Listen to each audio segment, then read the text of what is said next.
ओम शांति। हाणे बाबा खे याद था करो। मां आत्मा ब्रकुटी जे विच में वेठी आहियां।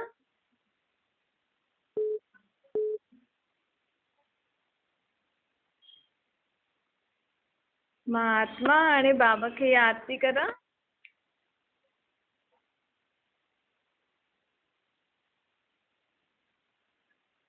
निराकार परमात्मा परम धाम मां ब्रह्मा तन में अची करे असांखे ज्ञान थो ॿुधाए।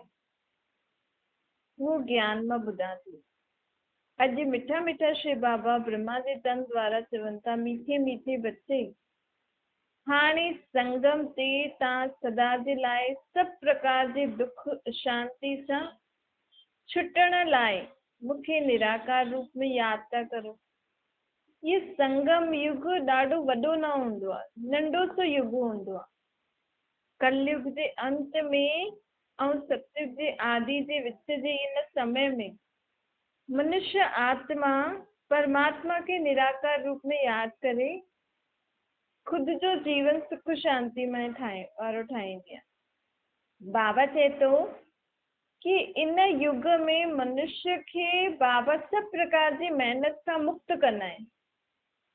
द्वापर युग खां जो असां मेहनत करूं था, अलॻि अलॻि प्रकार जी भक्ति करे करे भॻवान खे सॾु था करूं, पंहिंजी मनोकामना पूरी करण लाइ अलाए छा छा था करूं।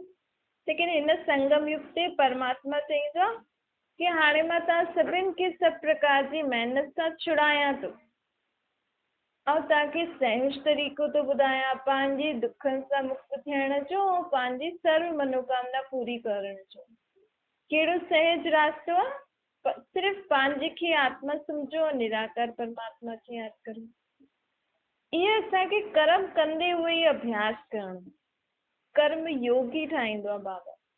छोजी बाबा खे असांखे सुठा कर्म बि सेखारिणा आहिनि त आत्माउनि खे प्राप्ति बि कराइणी आहे। ऐं संगम युग त ॾाढो नंढो हूंदो आहे।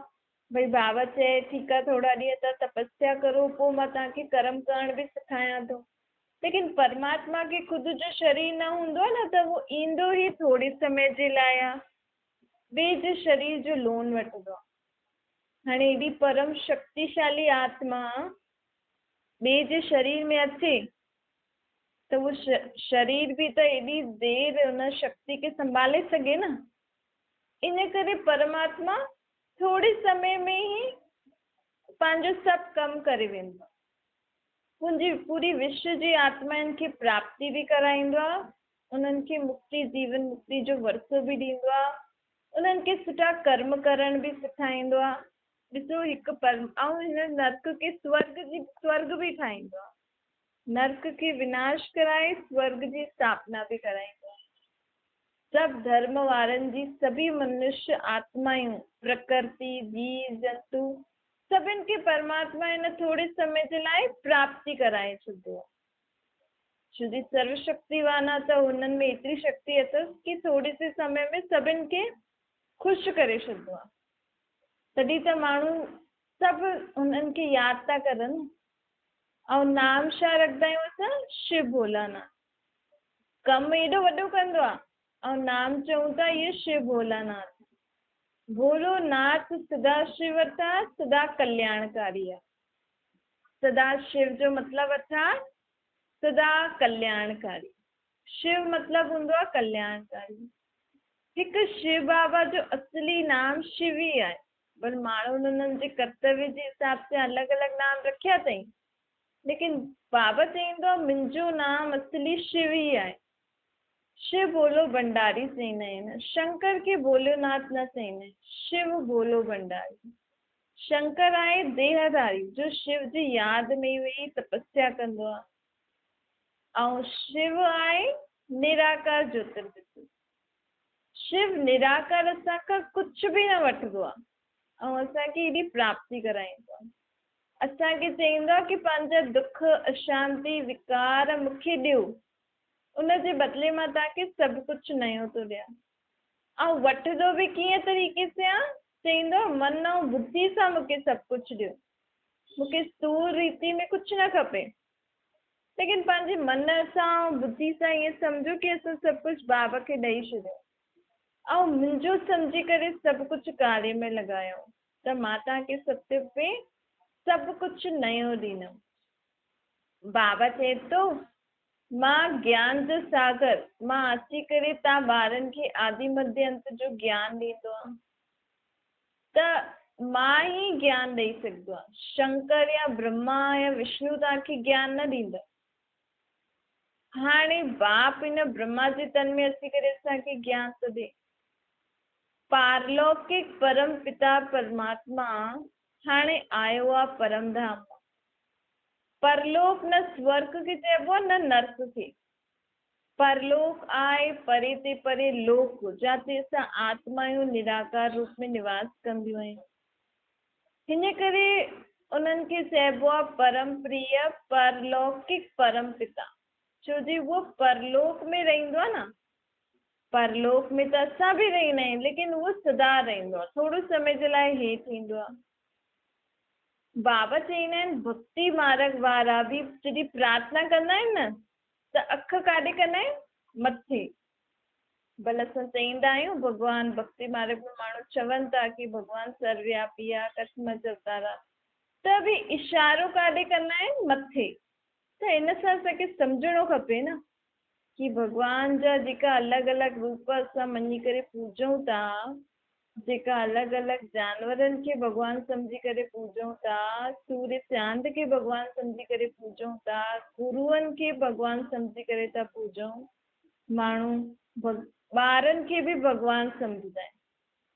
पर असां त जॾहिं प्रार्थना था करूं, सॾु था कयूं त मथे था इशारो करूं।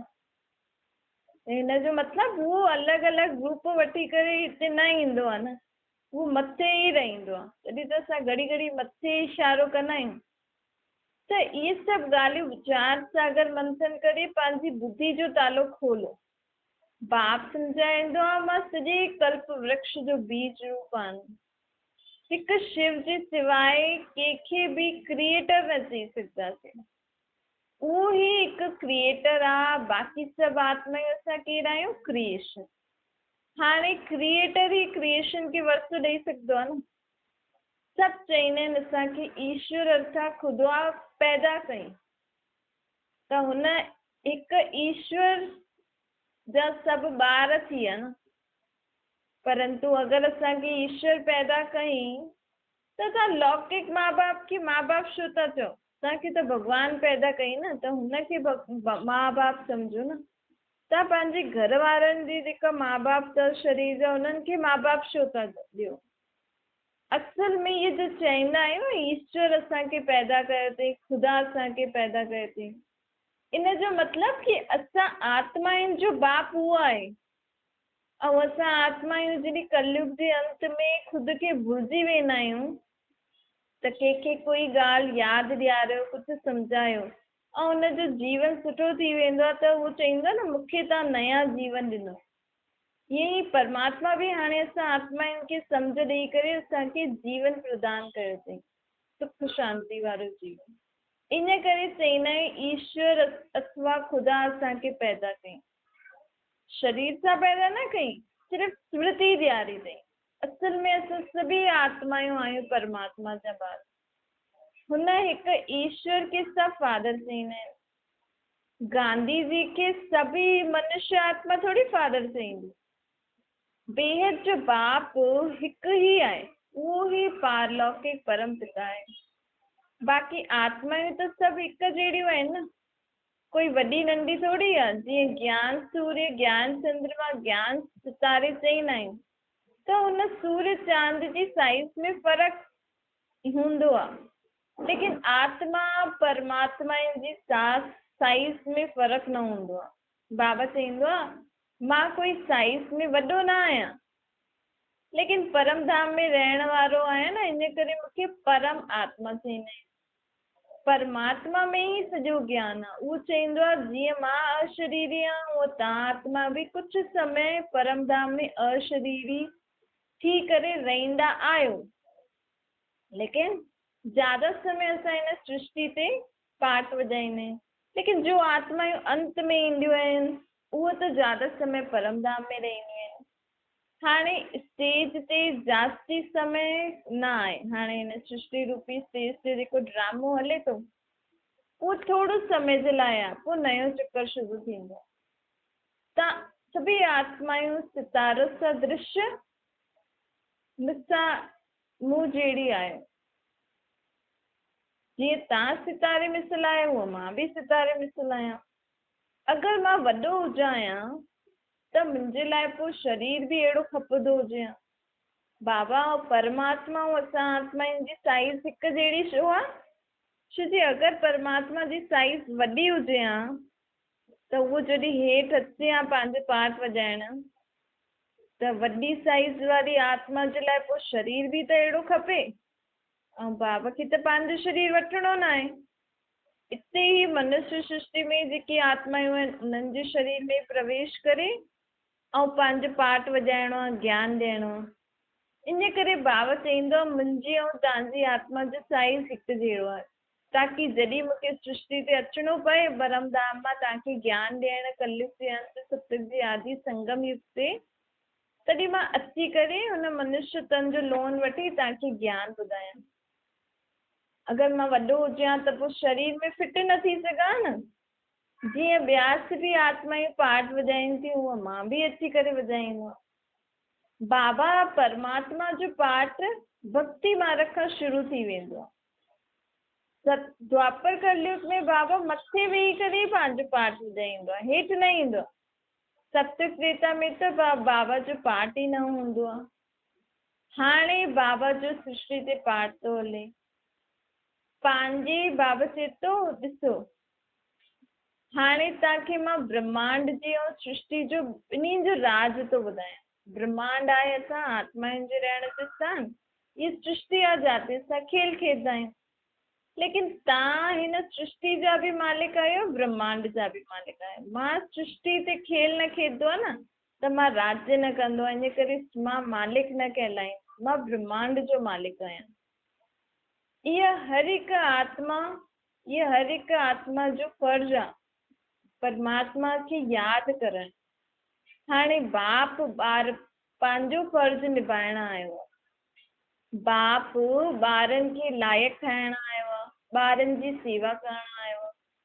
कोई जा 7 ॿार हूंदा आहिनि, कोई डॉक्टर इंजीनियर वकील ठहींदो आहे त बाप केॾो ख़ुशि थींदो आहे।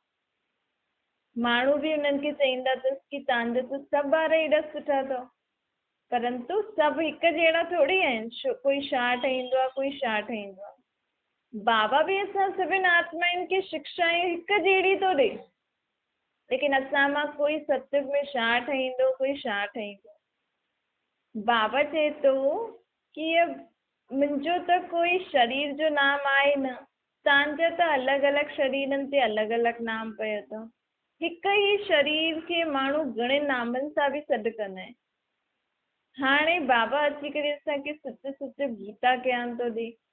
गीता जो भॻवानु शिव हाणे सची गीता पाठशाला खोली अथई, जंहिंमें सचो गीता ज्ञान ॾे थो। ऐं हिन ई गीता ज्ञान सां इहे नर्क स्वर्ग थो ठहे। कलयुगी मनुष्य आत्मा सतयुगी देव आत्मायूं थी थियनि। तव्हां सभिनि जी आत्माउनि खे मां ज्ञान जो घास, ज्ञान जो अमृत तो खारायां न। घास खारायां थो, अमृत बि आरां थो। कोई चईंदो आहे कृष्ण जी गौशाला, कोई चईंदो आहे ब्रह्मा जी, लेकिन शिव बाबा चए थो न त कृष्ण कोई गौअनि खे चारो खाराईंदो, न ब्रह्मा। इहे त मां तव्हां आत्मायूं जो हिन शरीर में वेठियूं आहियो। बाबा असांखे अॼु चवनि था की तव्हां गायूं आहियो। हाणे मां तव्हांखे ज्ञान जो घास थो खारायां। कृष्ण त सतयुग जो प्रिंस हूंदो न, उहो थोरी गायुनि खे पालंदो। असल में तव्हां आत्माउनि खे कंहिंखे चईंदा आहिनि न तव्हां त गांइ जहिड़ी सिधियूं आहियो। त बाबा चए थो हिन समय माताऊं बि अहिड़ियूं थी सिधियूं आहिनि न। अॼुकल्ह त ॾाढी तेज़ थी विया आहिनि कोई, परंतु माताउनि ते ॾाढो अत्याचार थींदो आहे।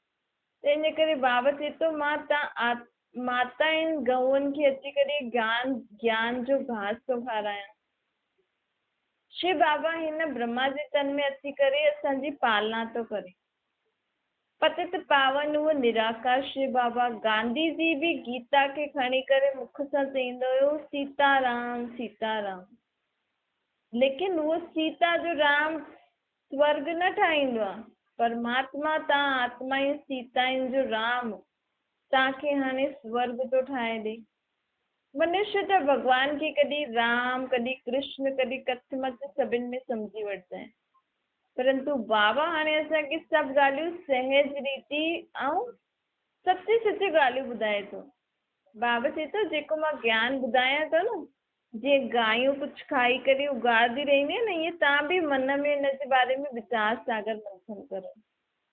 हाणे सभी आत्माउनि खे मां मच्छर सदृश्य मथे परमधाम में वठी वेंदमि। बाप सम्झाईंदा आहिनि कि मां हिकु परमात्मा विश्व जी सर्व आत्माउनि खे मुक्ति जीवन मुक्ति जो वरतो ॾींदो आहे ऐं सभिनि खे पाण सां गॾु वठी वेंदो आहे। मूं में एतिरी शक्ति आहे। हिकु मूंखे यादि करो त तव्हांजे जीवन जो बेड़ो पार थी वञे। मां तव्हांजो बाप बि आहियां, टीचर बि आहियां, सतगुरु बि आहियां। हाणे तव्हांखे बाप टीचर सतगुरु ठही करे तव्हांजी पालना थो करां। बाबा चईंदा आहिनि कि हाणे जेतिरो वीचार सागर मंथन कंदो ओतिरो तव्हांजी बुद्धि जो तालो खुलजंदो। अगरि ॿुधी करे छॾे छॾंदव त बुद्धि खुलंदी न। बुद्धि खे खोलणो आहे हाणे ही छा सही आहे छा ग़लति आहे। परमात्मा पतितनि खे पावन ठाहिण वारो। पुजारी बि चईंदा आहिनि न, हे पतित पावन अच। होॾां चईंदा आहिनि पतित पावन अच, पोइ चईंदा आहिनि कि गंगा पतित पावनी आहे। हाणे गंगा पतित पावनी आहे त सॾु कंहिंखे था करो? भक्तनि जी मनोकामना पूरी करण जो कमु मुंहिंजो ई आहे। मां ही भक्ति मार्ग में सभी मनुष्य आत्माउनि जी मनोकामना पूरी कंदो। भल कोई मूंखे कच्छ मच्छ सम्झी करे मूंखे यादि थो करे त बि हुननि जी भावना मां ही पूरी कंदो। बाबा चए थो अगरि भावना सच्ची हूंदी आहे, कोई चए असांखे कच्छ मच्छ में ई भॻवान जो दर्शन करिणो आहे त बाबा हुननि जी भावना पूरी करण लाइ पोइ हुन द्वारा बि पंहिंजे ॿारनि जी मनोकामना पूरी कंदो आहे बाबा। लेकिन मनुष्य आत्मा सम्झे कि असां कच्छ मच्छ में भॻवान खे छो था ठोकूं। असांखे कोई चए कि तव्हां कच्छ मच्छ अवतार आहियो, तव्हां कच्छ मच्छ जहिड़ा ॾेखारे में था ॾियो, पोइ असांखे बुरो लॻंदो न। तव्हां नाग जहिड़ा ॾेखारे में था ॾियो त असांखे बुरो लॻंदो न। त ईअं भॻवान खे कच्छ मच्छ में छो था ठोको? हुनखे निराकार रूप में यादि करो न, पंहिंजी खे आत्मा सम्झी करे। हाणे बाबा ऊच ते ऊच धर्म जी स्थापना करण आया। हाणे ब्राह्मण धर्म स्थापन कयो अथई। ब्रह्मा जे तन में अची करे असांखे पंहिंजो ठातो अथई ऐं चए थो कि हाणे पवित्र रहो। ब्राह्मण अर्थात पवित्र। हाणे बाबा ब्राह्मण धर्म जी स्थापना कई। ब्राह्मणनि जो एॾो ऊचो गायन छो आहे? छो जी ब्राह्मण धर्म जी स्थापना स्वयं परमात्मा कंदो आहे ऐं पालना बि कंदो आहे। बाबा आदि सनातन देवी देवता धर्म जी बि स्थापना कंदो आहे, लेकिन परमात्मा हुनजी पालना न कंदो आहे। ब्राह्मण धर्म जी स्थापना और पालना स्वयं परमात्मा कंदो आहे ब्रह्मा तंत्र द्वारा। इन करे दुनिया में ब्राह्मणनि जो गायन आहे। लेकिन परमात्मा कुख वंशावली ब्राह्मणनि खे ठाहींदो आहे, अर्थात ब्रह्मा जे मुख सां पंहिंजे ब्राह्मण ॿारनि खे पैदा कंदो आहे, पंहिंजो ठाहींदो आहे। दुनिया में त कुख वंशावली ब्राह्मण आहिनि। उहो पंहिंजे पाण खे ॾाढो ऊचो था सम्झनि। छो जी हाणे जेका बाबा ब्राह्मण धर्म जी स्थापना कई अथई त उहे सम्झंदा आहिनि कि असां ब्राह्मण ॾाढा ऊचा आहियूं। लेकिन बाबा चए थो इहो जेको संगम युग ते मां ब्राह्मण धर्म स्थापन कंदो आहे न, इहो ॾाढो ऊचो आहे। उनजे बदिले माण्हू कुख वंशावली पंहिंजे पाण खे ऊचो सम्झंदा आहिनि। हाणे बाबा ब्राह्मण धर्म जी स्थापना करे आत्माउनि खे ज्ञान ऐं योग सां श्रृंगारे थो। इहे ई ब्राह्मण धर्म ब्रह्मा मुख वंशावली जेकी आत्मायूं इहे बाबा जो ज्ञान ॿुधनि थियूं, इहे ई आत्मायूं सतयुग में वञी देवी देवताउनि जो पाठ वॼाईंदी। पतित जे शरीर में पतित पावन बाप आयो।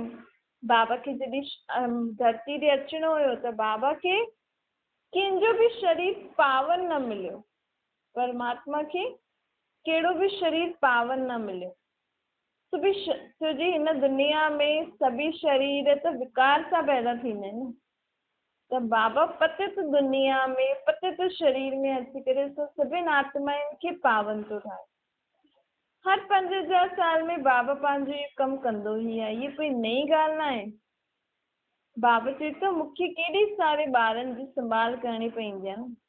तव्हांजा त 1 2 3 4 घणा ॿार हूंदव। मूंखे त पूरी विश्व जी आत्माउनि जी संभाल करणी आहे। कॾहिं कुझु किथे थो थिए, कॾहिं किथे थो थिए। त सभिनि खां बिज़ी रहण वारो हिकु परमात्मा आहे।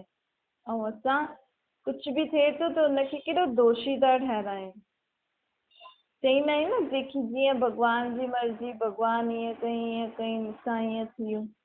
बाबा चए थो मूं त सॼो ॾींहुं बिज़ी रहंदमि। मूंखे थोरी हिक जे बारे में ख़बर रखणी आहे तव्हां छा था करो, तव्हां छा था करो। लेकिन कोई ॿार सचे मन सां मूंखे यादि कंदो, मां हुनजी पुकार ॿुधंदी। तव्हां सभी आत्माउनि खे हाणे मुक्ति, जीवन मुक्ति जो वरतो ॾियण आयो आहे। बाक़ी सॼो ॾींहुं मां कंहिंखे ॾिसंदो न आहियां। छोजी किथे कोई ॿार मूंखे सचे मन सां किथे थो यादि करे, कोई किथे थो यादि करे, कोई किथे थो यादि करे, त मां त हुननि जी मनोकामना पूरी करण में लॻल हूंदो आहे न। तव्हांखे दुख थो मिले, तव्हां पंहिंजे कर्मनि अनुसार दुख सुख भोगो था न। इन में मुंहिंजो थोरी कसूर आहे जो तव्हां मूंखे चओ था की भॻवानु असां सां ईअं चई।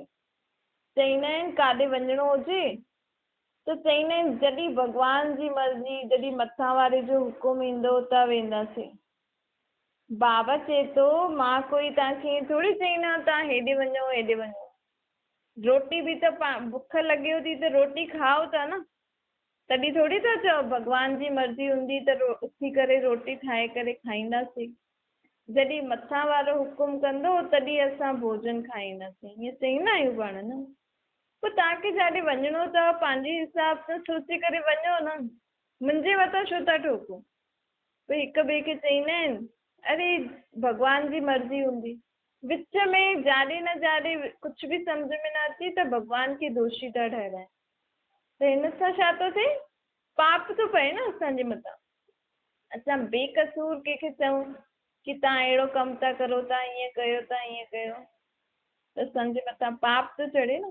इन करे हाणे जेकी मां आत्मा मुख सां शब्द कढां थी न भॻवान देवी देवताउनि जे लाइ, वैसे त असांखे सभु कुझु ध्यानु रखिणो आहे, लेकिन जो भॻवान ऐं देवी देवताउनि जे लाइ बि असां जो बि ॻाल्हियूं चऊं था न, इहे ॾाढो ध्यानु सां सम्झी करे चइणो खपे। छो जी इन सां आत्मा जे मथां पाप जो लेप शेप थो चढ़े। भले असां ॾाढो ख़ुशी थी करे या ईअं सम्झी करे सभु कुझु करूं था, लेकिन असां हर हिकु ॻाल्हि खे सम्झूं कि अहिड़े शक्लनि वारा देवी देवता हूंदा छा, भॻवान हिन रूप में हूंदो छा, भॻवान असांखे पाप दुख ॾींदो छा, भॻवान असां सां कॾहिं बुरो कंदो छा। उहो असांजी आत्मा जो पीउ। जॾहिं असां चऊं था की तव्हां दुखरता सुखरता आहे, त हिकु हिन ई लाइन सां असां सम्झी सघंदा आहियूं न कि मूंखे कॾहिं बि भॻवानु दुख ॾेई न सघंदो आहे। कहिड़ी बि ॻाल्हि में मूंखे भॻवान खे दोषी न ठहिराइणो आहे। मूंखे भॻवान खे यादि करे पंहिंजा मां जेका बुरा कर्म कया आहिनि उन्हनि सां मुक्त थियण लाइ मूंखे परमात्मा खे निराकार रूप में यादि करिणो आहे। मुंहिंजा ई कर्म अहिड़ा आहिनि, मुंहिंजी ई सोच अहिड़ी आहे जंहिंसां मूंखे दुख मिले थो, जंहिंसां माण्हू मूंखे दुखी था करनि या कहिड़ी बि परेशानी जेको जीवन में अचे थी, भॻवानु सदा असांजे दुखनि खे परेशानियुनि खे घटि कंदो आहे। अगरि असां पाठ न करूं, पूजा न करूं, भक्ति न करूं, भॻवान खे यादि न करूं, त उहो कॾहिं बि असांखे पाप न ॾींदो आहे। इहे शब्द असांखे सदा यादि रखणा खपनि। असां कॾहिं भक्ति नथा करूं, कुझु पाठ मिस थी वियो, कुझु कहिड़ी बि असां न टिकाणे न वियासीं, मंदरु न विया, इहो व्रत न रखियो, त माण्हू मन में वहम कंदा आहिनि, अरे मां अॼु इहो न कयो, इहो न कयो।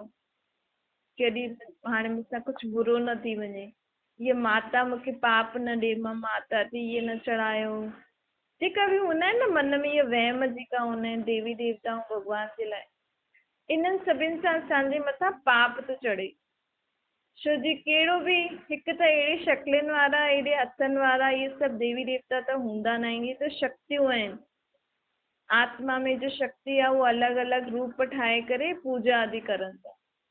ॿी ॻाल्हि, हलो ठीकु आहे, तव्हांखे मन में आहे बि अहिड़ी कोई देवी देव आहे, अगरि तव्हां उन्हनि जी भक्ति न कंदा हो या कुझु उन्हनि जे प्रति न चढ़ाईंदा हो या कुझु उन्हनि जे लाइ व्रत आदि नथा रखो, न रखी सघियो, कंहिं ॾींहुं पाठ मिस थी वियो, कंहिं ॾींहुं माला मिस थी वई, कंहिं ॾींहुं शाम मिस थी वियो, त इहो पंहिंजी बुद्धि मां कढी छॾियो कि मूंखे अगरि उन ॾींहुं कोई दुख परेशानी आई त मूंखे भॻवानु न ॾिनई, इहो त मुंहिंजे कर्मनि में हुयो।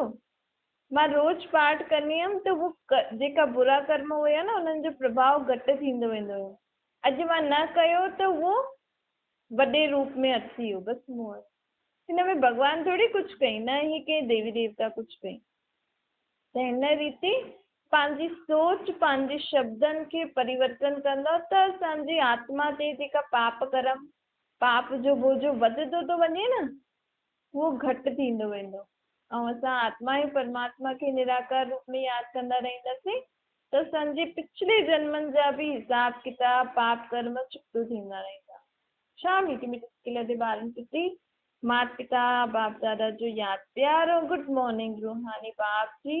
असां सभिनि रूहानी ॿारनि खे नमस्ते। असांजी बि रूहानी माता पिता बाप दादा खे यादि प्यार गुड मॉर्निंग ऐं नमस्ते। वरदाना बेहद जो अधिकार खे स्मृति में रख, संपूर्णता जी वधाई मनाइण वारा मास्टर रचई था ठहूं। संगम युग ते तव्हां ॿारनि खे वरतो बि प्राप्त आहे, पढ़ाई जे आधार सां तव्हांजी 21 जन्म जी कमाई बि थी थिए ऐं सतगुरु जे रूप में परमात्मा असांखे वरदाननि सां असांजी आत्माउनि खे सजाए बि थो। हिन टिनी संबंध सां हिन अधिकार खे स्मृति में रखो कि उहो ई परमात्मा मुंहिंजो बाप बि आहे, टीचर बि आहे, सतगुरु बि आहे। हाणे समय, प्रकृति, माया अर्थात दुनिया में जेको दुख आहे न ऐं जेके बि विकार आदि आहिनि, इहे बि हाणे दुनिया खां परेशान थी विया आहिनि, इहे बि विदाई वठण चाहिनि। सिर्फ़ु असांजी देरी आहे, असां इन्हनि खे नथा छॾूं, असां बुराइनि खे, विकारनि खे नथा छॾूं। केरु? आत्मा ई। त हाणे मन सां संकल्प करो, मां परमात्मा खे यादि करे पंहिंजे अंदरि सर्व बुराइनि, विकारनि खे, दुख अशांति खे मुक्ति थी ॾियां, ख़तमु थी करां। स्लोगन आहे हर समय हर कर्म में बैलेंस रखो त असांखे सर्व जी ब्लेसिंग मिलंदी। कोई बि असां कर्म करूं था न त समय ऐं कर्म बि करो, समय खे बि ध्यान में रखो त असां जॾहिं हर समय ते हर हिकु कर्म कंदासीं त असांखे ॿियनि जी दुआयूं